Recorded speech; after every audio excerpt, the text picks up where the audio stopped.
भगवान के स्वरूप साकार है या निराकार है? क्या मूर्ति की पूजा सही है या केवल निराकार की उपासना?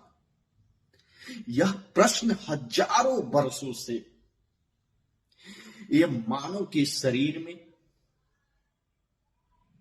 मन में यह उलझा हुआ है।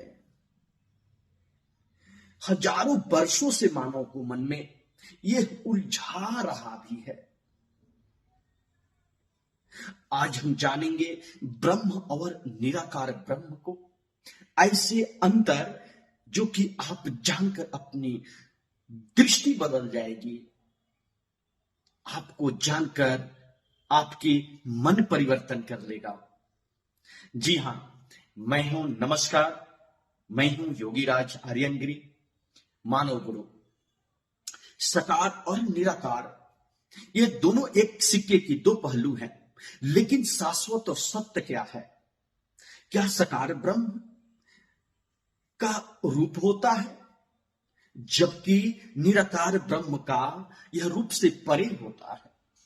साकार ब्रह्म देखा और जाना जा सकता है, उसको कल्पना किया जा सकता है, इसको समझा जा सकता है। वही निराकार ब्रह्म केवल एक अनुभव किया जा सकता है। वो साकार ब्रह्म जो देखा, कल्पना और उसको समझा जा सकता है, वही निराकार ब्रह्म है, सिर्फ उसको अनुभव किया जा सकता है। साकार ब्रह्म को भक्ति, साधना, प्रेम का आधार है, जबकि वही निराकार ब्रह्म साधना के आधार पे वह सिर्फ ज्ञान और ध्यान का मार्ग बताता है। साकार ब्रह्म भक्त के निकट प्रतीत होता है, जबकि वही निराकार ब्रह्म है, सर्वव्यापक माना जाता है। वही साकार ब्रह्म भक्ति के जो आधार है वह प्रेम, करुणा से उत्पन्न होता है, जबकि वही निराकार ब्रह्म है और ज्ञान और ध्यान से उत्पन्न होता है। वही साकार ब्रह्म को मूर्ति में, चित्र में और उसकी एक प्रतीक सहायक में देखा जाता है, जबकि वही निराकार ब्रह्म ध्यान में, चिंतन में और इसकी प्रमुख बताई जाती है। साकार ब्रह्म भावनात्मक है और निराकार ब्रह्म अधिक दार्शनिक और चिंताशील है। वही साकार ब्रह्म जो भक्ति से नाम, रूप और आकार का महत्व देता है, उसमें आपको स्वरूप दिखता है, और वही कई लीलाएं उसकी महत्व होती है। लेकिन वही निराकार ब्रह्म कोई लीला नहीं, सिर्फ निरंजन निराकार साधना, शुद्ध एक चेतन से, कोई लीला नहीं, शुद्ध चेतना। वही साकार एक आसन और उपासना, मन को एकाग्र और एक अलग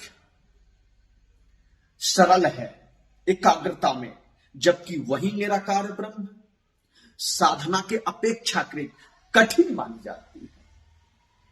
साकार ब्रह्म को आप एक उपासना, मन को एकाग्र करना सरल समझा जाता है, जबकि निराकार ब्रह्म को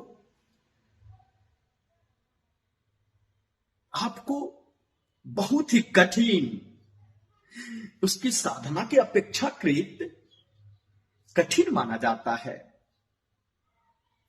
वहीं सकार ब्रह्म जब भक्त और भगवान का संबंध स्थापित करता है, और वहीं निराकार ब्रह्म आत्मा और परमात्मा से निकट संबंध स्थापित करता है। अगर सकार ब्रह्म भक्त और भगवान के संबंध में निकट स्थापित करता है और परमात्मा से एकता का अनुभव कराता है, दोनों मार्गों का अंतिम लक्ष्य एक ही है, परम सत्य को प्राप्ति करना, परम तत्व को समझना। सकार और निराकार दोनों विरोधी नहीं हैं। जैसे एक ही जल के कई स्वरूप हैं, जैसे बर्फ और भाप। तो आप अपनी प्रवृत्ति के अनुसार, श्रद्धा के अनुसार और साधना के अनुसार चुनाव कर सकते हैं और सकार ब्रह्म और निराकार ब्रह्म को समझ सकते हैं। अगर आपको यह वीडियो पसंद आए तो जरूर आपको क्या पसंद है और सबसे ज्यादा प्रभावशाली सकार ब्रह्म है या निराकार ब्रह्म, अपनी कमेंट जरूर साझा करें और लाइक शेयर फॉलो जरूर करें।